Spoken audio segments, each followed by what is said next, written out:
Well, well, well. Hey, guys. Hey, gang. This is Richard Lewis. I'm in my little office in a city that is never going to be announced. Just assume that I'm somewhere in, well, it could be near the Arctic Circle. I always wanted to retire there anyway. I love all you guys for showing up, guys and women. I'm sure I'm going to make a lot of mistakes. This is called, what is this called again? My wife is helping me do this. Richard Lewis, Alive and Unwell. Because, man, I've been unwell my whole life, Jack. Whoa. Last couple of years, I think if you've been following me on Twitter and what other social platforms, I've had a couple of surgeries, and now I've been diagnosed with Parkinson's the last couple of years. It sucks. But I'm not getting out like I used to. I stopped stand-up about 3.5 years ago. And because I did it for 50 years and I was at the top of my game, and I said, enough, man. And I had, the last 3 seasons occurred. The season before this season, I was only in one episode because I wasn't doing that great, man. But this last season, I don't know if it's the last season or not, but well, it was a killer. And I'm really thrilled that I don't know when it's going to come out, usually in the fall or winter or something like that. Anyway, I'm going to talk to my friends like I do now, because I don't get out like I used to.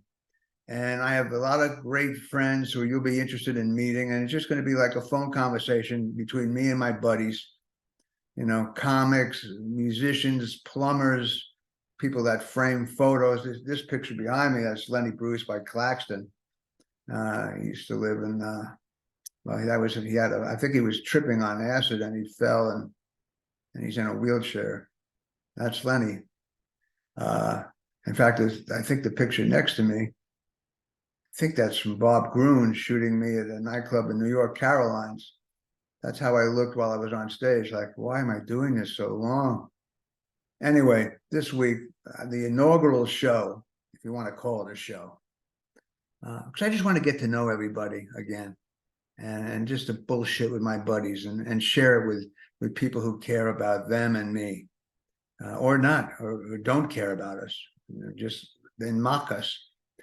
Todd Snider is one of my best friends. He's one of the great singer-songwriters of his generation and of all time. And I'm going to let him in if I can, if I know how to let him in. Joyce, how do I let Todd in? Oh, admit. Okay. See, I'm already fucked up. So you can mock me. Don't mock me about that. I'm not a mechanical cat. Todd is coming in. Come on, Todd. This is, you're embarrassing me.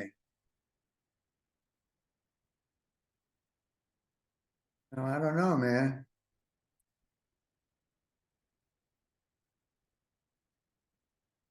Here we go. There it is. There. Anything? Yeah, you just look like a letter, pal. This is embarrassing.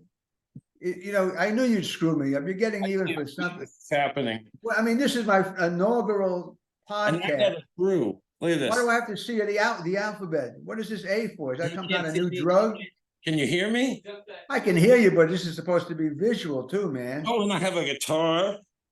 I don't give a shit what you have. I don't see anything.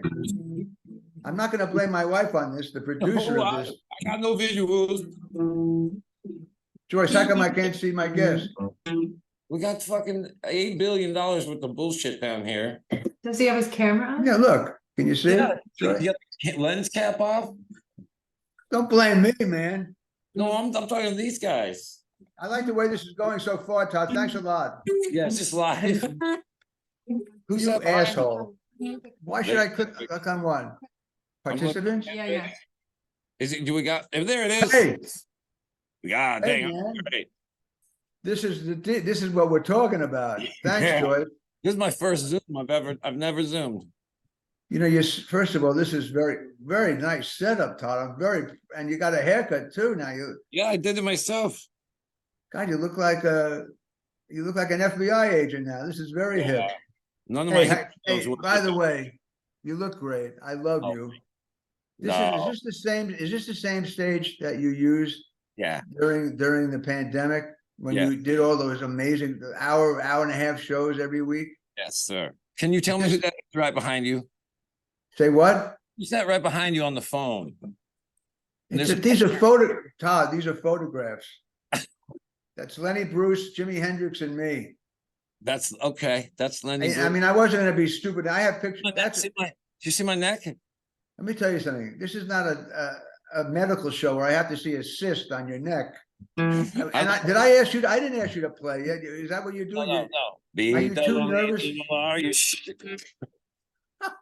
You're too nervous just to talk. You know, you're one of the great storytellers. I told the people watching, and you really are. Did you? I know that John Prine was your hero, like Lenny Bruce was my hero. Yeah, one of the heroes. yeah. And it's a great story. How I forget how he came across seeing you as a young, really young, struggling singer. I was in Memphis, and the reason I was in Memphis was because there was this guy, Keith Sykes, whose records I played for you.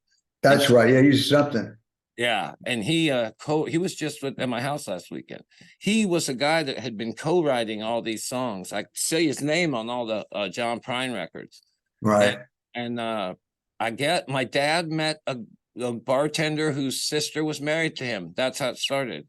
So I sent him a tape. He called me and said he liked it, and I moved there. Wow, that's quite a move. Yeah, just out of the blue, you just yeah. It's sort of like Johnny Carson moving to LA, and everyone goes, "Well, if I'm a comic, I got to get on that show, so I'm moving to LA."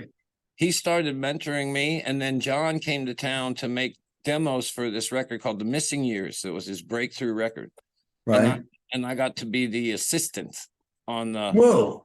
Yeah. So I went and picked him up at the Peabody Hotel. That's how I met him on the first day of the recording. I picked him up that morning and we talked a bunch in the car. And then the next night I was playing at a bar and he came to see me at the bar. And after that, he treated me like his son. Wow. Yeah. That doesn't happen very often. And he was such a giving guy. No kidding. Yeah. But and we all have acts in our life and people that not just mentor us, but who have great impact. And you've become your own man and your own singer-songwriter. In fact, I recommend, if you're not aware of Todd's work, pick up, start out with, wouldn't you suggest a storyteller album? Just to get a wisp, not a wisp. What's the word? Help me with words, Todd. A scent. How about a scent? How about a scent? I mean, I don't usually call you on and see you, so this is cool. No, but to get a whiff is what I meant to say of your style. Yeah. Because you just did a storyteller, another one, but the first one, was that the second album of yours, the storyteller album? Second live album is the best one. Yeah, I think so. I could have made the third one just as good, but I wanted it to be of the tour, Right. I didn't put my best stories on there. I still have another good live album, because I have a couple of stories. Like there's this one about taking a banana to help you come down from acid, and another one about being with Jerry Jeff when the busker was playing this song. Those stories, I like them like I like songs. So well, excuse me, I didn't mean to interrupt. Yeah. Would you mind very much if I asked you to share the Jerry the Walker story? Because I'd love it's one of the great showbiz stories I've ever heard. This is okay. This is fun, man.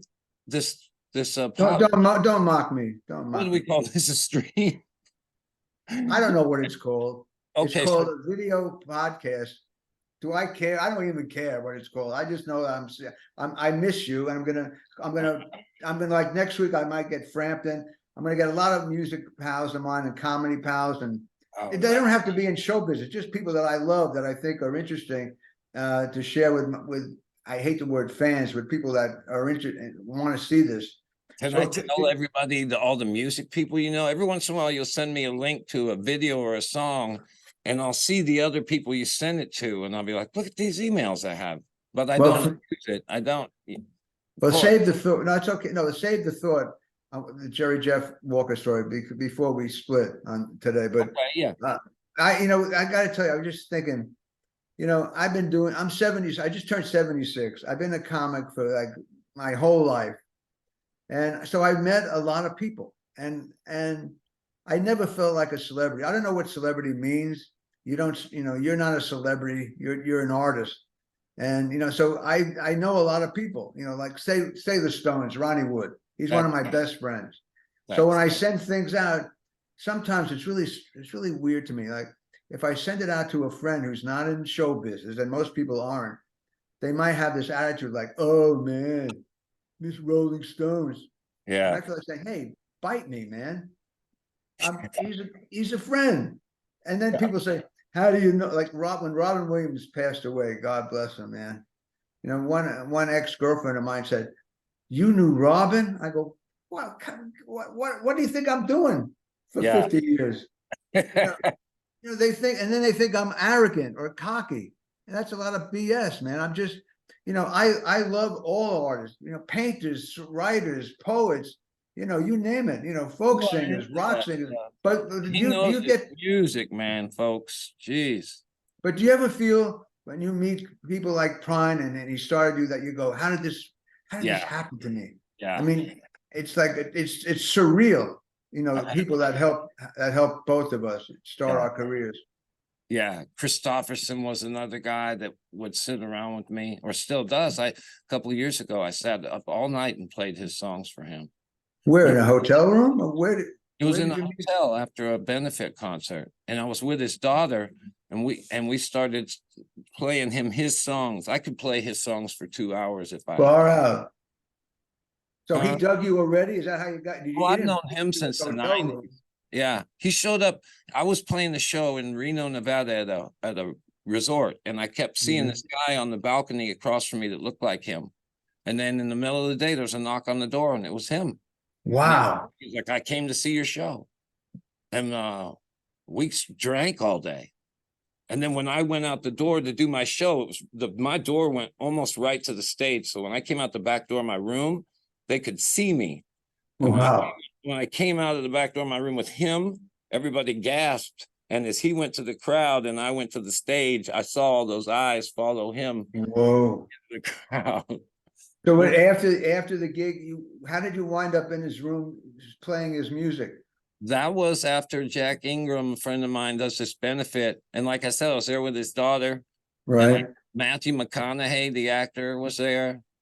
And all these singers like John Mellencamp and Oh, Jesus. Stofferson, all these, and Guy Clark had been there. It's a great benefit. They raised like $1 million. But at the after thing, me and Chris were up all night. He was trying to stump me on his stuff, and I missed my gig the next day, but it was worth it. You missed a gig? I Yeah. just free associating. I was once playing, they were saying it was a mobster club.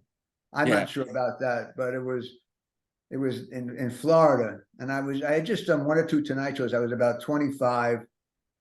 And I'm opening up for the Temptations, who I love, but I'm in Fort Lauderdale. And in fact, Joe Namath, one of my heroes, of course, being a New Yorker, had part ownership of the club. And so they put me in this shitty motel across the street from the club. And I sat in the sun all day. And the gig was like 8 and 10. It was only like 5 minutes to walk to the venue. But I go lie down around 4 o'clock and I wake up at 9 o'clock. I missed the gig. I missed the first show. I walk and my face was like a lobster. I mean, I was burnt to a crisp.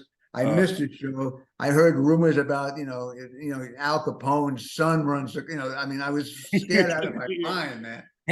So I walk into how many shows have you missed? Oh, tell me. I'm sorry. No, I walk into the door and I see the manager and he goes, whatever his name was, Jimmy John wants to see you, or Jimmy June, whatever his name was. And he was sitting there like, I thought he was going to shoot me in the head. I thought it was over.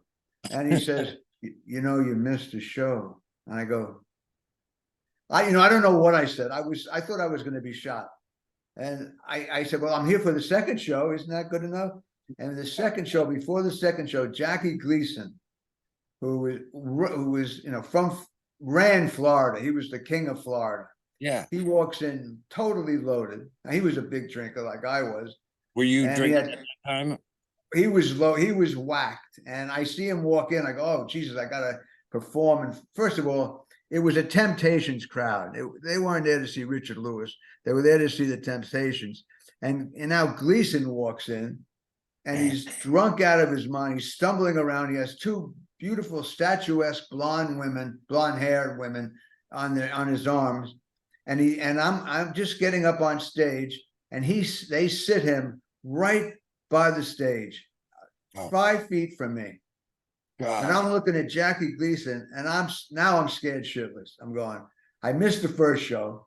I got to perform to a packed house, and they're waiting for the Temptations. And it's Jackie Gleason's just eyeing me like, and that wouldn't have been enough. He stands up on my stage, and it was my stage, man. I know I worship this guy.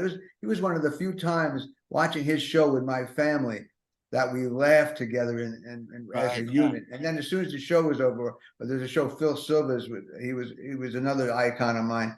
Now we were a close-knit family, and when Gleason was on, my father loved him and my mother, we all loved him. And then the show was over and we hated each other, but that was showbiz. So anyway, Gleason walks up on stage, and I don't do impressions, and he went, "Here's how you do it, my boy," and he grabs my mic. And everyone goes shithouse. They're screaming. They think Gleason's going to do his set, but he, of course, not. And I grabbed the mic, and then he grabbed it. Remember that game with the baseball bat? You keep holding, you put your hands higher, and I forget the name of that stupid sport.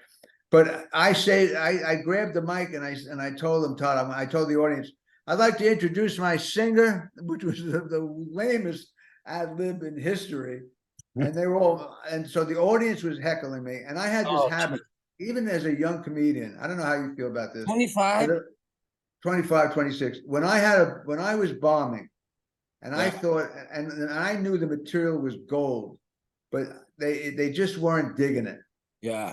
I had this notion, even when I was young, which I'm proud of, I went, okay, I know this stuff is gold, man. I've done this all over the country. It kills, and you guys don't like it? Well, watch this. And then I would ad lib the rest of the show and make up the most obscure jokes. So I was playing gin with Sigmund Freud and Jerry Lewis, but I had premises, but they were so obscure. I wanted to bomb on my own terms. I said, if you don't like some of this stuff, pal, pick some of the grade A stuff. Yeah. But bad. Did you finish your story about playing for? Who were you talking about playing That was for? a great one. No, you were in this hotel. You were in this hotel room, and you played all of his. You knew all of his songs. Oh yeah. See, my mind is. Now I was going to say, do the that was Sonny Bono one. Remember I can't believe you haven't told me that story. Oh, with Bono, but the Sonny Bono one. Oh, I know, that's crazy, man. Yeah, no, but you were talking about Christopherson, and to go in and sit him, having some just drinking, and showing him that you knew, honor him, and you knew his body of work. That has to mean a great deal to him. But I love him. I love him so much. Yeah, me too, man. Yeah. I was in Vegas during the Hagler. It was Hagler and Tyson when he bit his ear off. You're shitting me. No, I was there. I've known you a decade. I was sitting with I had done a special for Showtime, and I did a movie called Drunks on Showtime. So so Showtime execs, it was like an 8-seat jet, and they fly me to Vegas because I had been on, and they wanted to try to steal some of HBO's market for the fight. Right. And it turned out to be a nightmare because the flight back, all the executives are going, oh, and it was like Showtime went, they tanked because it was the worst fight in history. I mean, it was legendary, biting his ear. But when he started to bite his ear, I had been sitting with, and I'll get to Christopherson, I was sitting with Charles Barkley and Dennis Rodman and two other NBA guys. And one guy was from Philadelphia. He was 7'6". And I stood up next, I came up to his ass. It was like, I felt like I was a puppet show with this cat. So we're watching it. And these guys, I know Barkley was a big fan of mine because he once said it out in front of a lot of people at Madison Square Garden in front of the press. At any rate, who cares? So I tell the NBA guys, I said, there's going to be a fight, and they're going to come out of the ring, man. And I'm telling you, we're going to be in the fight. And all these guys, these are big, strong, guys. And Barkley was saying, I think Lewis is right. I think we're going to be in a fight. And I just wanted them to protect me. So the five of us, I run out like this, and they're all following me like I'm some Pied Piper, but I saved them. And we get there, and then we run into Christopherson. And I start doing riffs about boxing. And I was making him laugh. And to make Christopherson laugh, man, because I had never met him. God, you've done everything. No, that's not true. Flew in the jet to the God. Well, you saw the ear thing. From how far out were you from the ear bite? How far out was I from what? The ear biting. Oh, I was about 20 feet. Jesus. Yeah, that was and Tyson became a fan of mine, and I was sitting on the floor seats once, at the Madison Square Garden. And Marv Albert, who just retired, who was one of the greats of all time, he was a big fan of mine, and a good friend. Forget fan. I hate saying that. I'm sorry, people watching. I'm new at this shit. Right. But anyway, so he introduces me to the kid. He said, we see here Richard Lewis is here at the Garden. I went, and I stood up half-assed like and I looked at Marv, you stupid, well, don't embarrass me. And then they applaud, a couple of people applauded, and then all of a sudden the place erupts like I've never heard at the Garden. 16,000 people screaming and applauding. And I went, the ego, geez, I'm bigger than I thought I was. Who knew it? And it wasn't for me, it was for Tyson. Tyson walks by me, and he whispers in my ear, with that high voice. He said, "Hey, Richard, tell Howard Stern. Tell Howard Stern not to ridicule your mother." And I went, whoa. I mean, talk about a free association from coming out of the blue. Mike Tyson listening to Stern, sticking up for my mother. It doesn't get as crazy. Hey, listen, let's take a break from me here. I'm sorry. If I have time for the Sonny Bono story, it's wild. But what can you share now? What tune? I'm not. You don't have to do the song with. Yeah. Huh? I don't got to play a song. I was holding this. Oh, you're just holding it. Okay, cool. But what was the name of the song when I begged you, which is so embarrassing. I got to share this. I'm going to use this podcast to get all my demons out, but I have to. I got to get out of the house. But I'll see you next time you come, man. I have to be there November. Don't pressure me, Todd. Don't pressure me, babe. You're coming in. I miss you at the El Rey. I think I saw you once at the El Rey. Then I saw you once I was teasing you when you were the lead singer for that rock group with all those great musicians. That was quite a night. Yeah, you introduced us. That was so funny. Yeah, but you were standing there. You weren't shooting heroin, but you were standing on stage, and you were holding your arm like this. And I was mocking you. Oh yeah, crazily. Remember how you just had you had this affect, like, hey man. I mean, your voice was unbelievable. You're an amazing rock singer too. I got that the whole time. I didn't know what to do with my hands. Yeah, but you don't shoot like you're shooting heroin. Do you hold your arm when you shoot heroin? I had to tell people next to me, no, he's not on junk. No, it's not China White. Believe me, I was sticking up for you. I was like, yeah, no, it's meth. Oh, that's all? Oh, that's cool. Yeah, I shoot meth.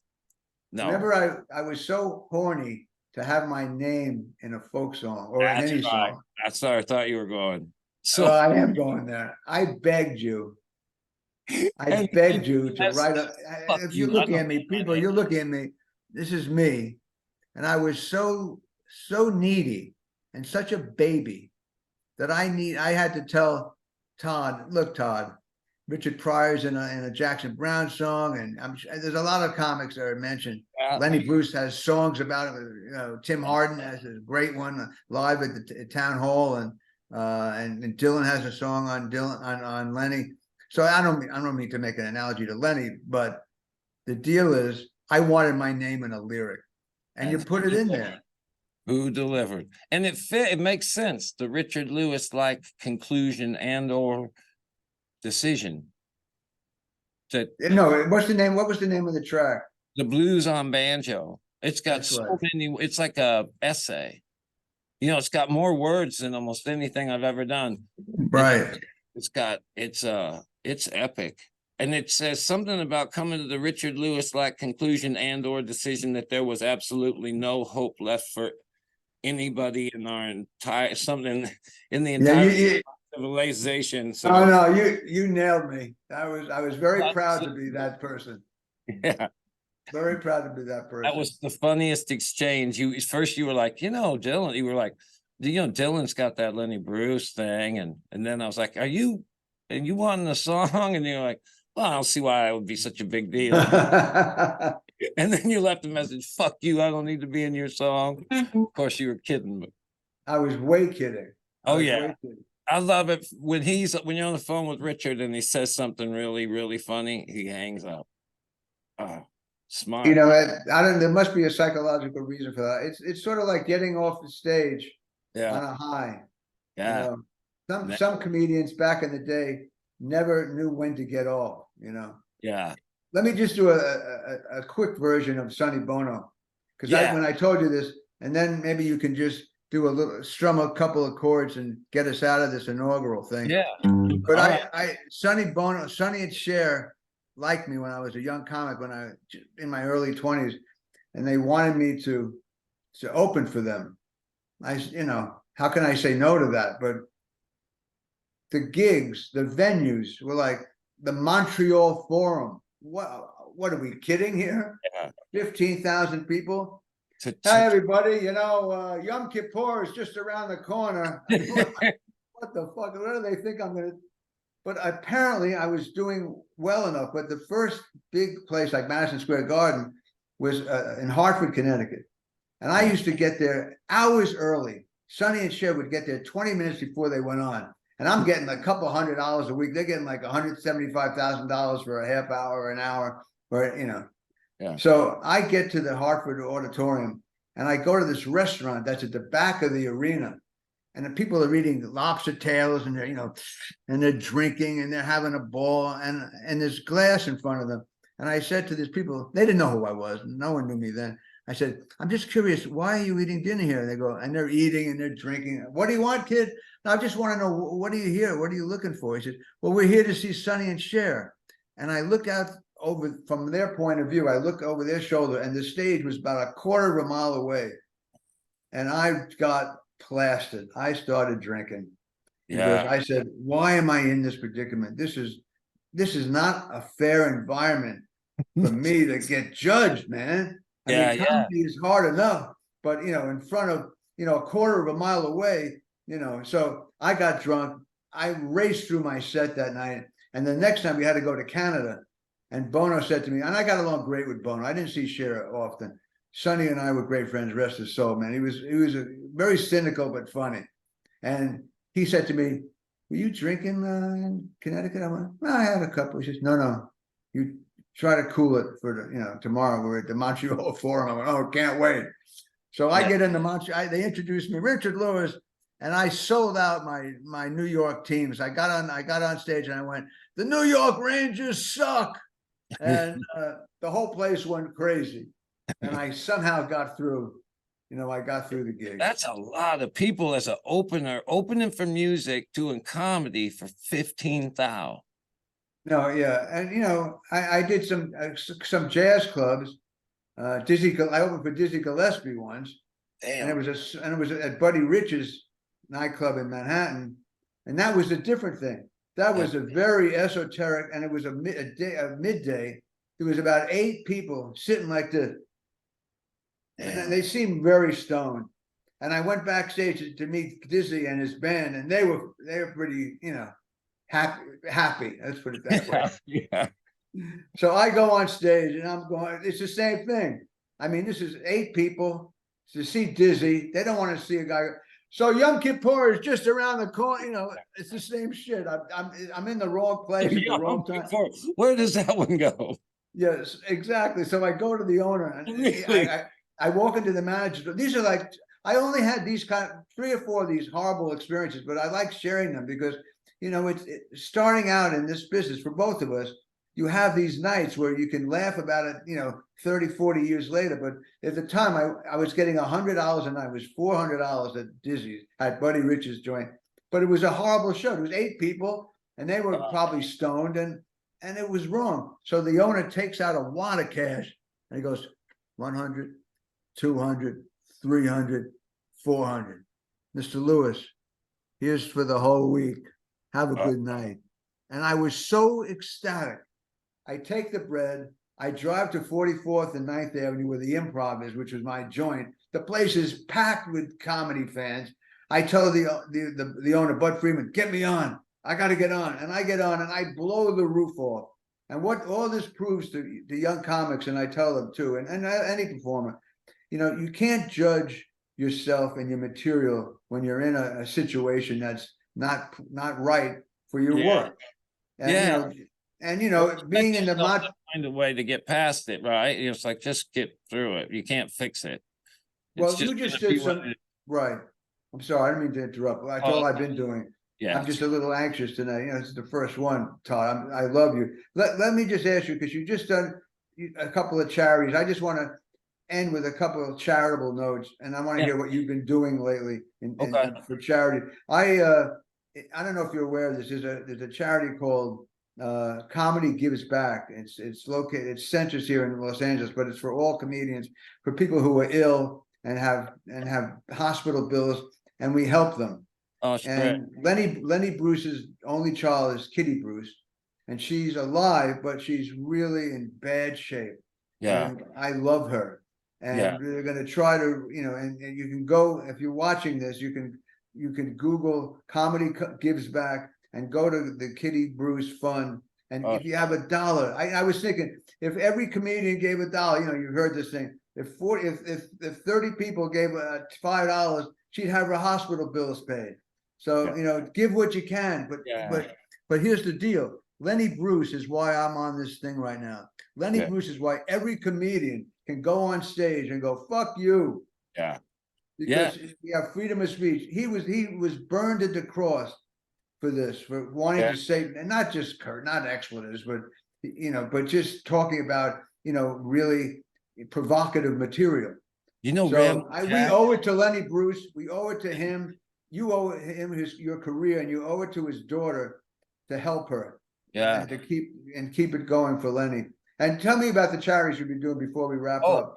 The 2 things I've done lately have been radio stations. You know, I'm live down in Memphis. There's a Weevil. It's like the public radio station. I went down there and did a show and gave all the dough to them. And then this weekend, I'm doing one for the public radio station in Nashville.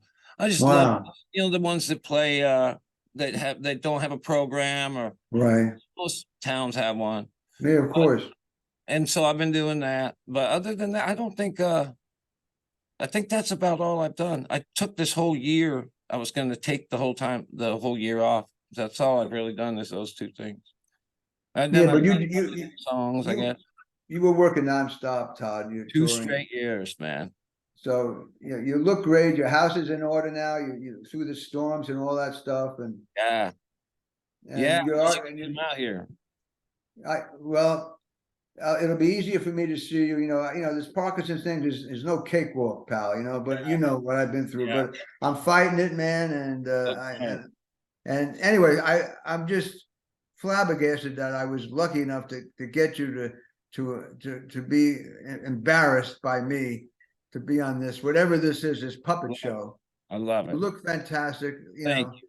I love you. I love you. Love to you. I said hello. I will, and love to the Todd Snider gang that helps you, that love you. And I'll call you in about 10 minutes on the phone, and you can mock the shit out of me.